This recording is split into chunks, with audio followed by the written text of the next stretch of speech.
Shabbat Shalom, family. This week's weekly reading portion is titled At the End, and the scriptures are listed below along with the link. There were three major points that I got out of this week's reading that I'd love to share with you. The first of which is that God's will always prevails. There's no point in trying to get around it. There's no way to try to reason it out with Him and see if He'll be flexible. He will reason out with you the reasons. He will tell you a little bit about the strategy and the process, but ultimately God's will is going to come to pass, and you'd do well to adjust to that. The second point I want to bring to your attention is that God exalts us to positions of power to execute His will. We must remember that when He brings us to positions of power, as easily as He exalted us, He can also bring us down.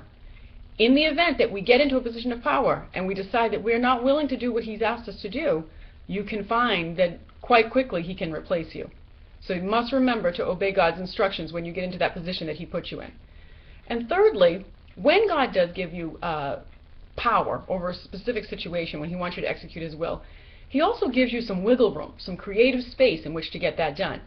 The only problem with that is, often, because we're human, when we get that creative space and that flexibility, we take it too far.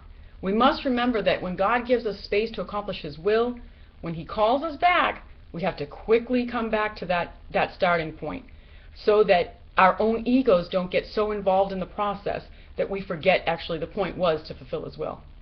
I hope that you spend some time with God this Shabbat and enjoy your day.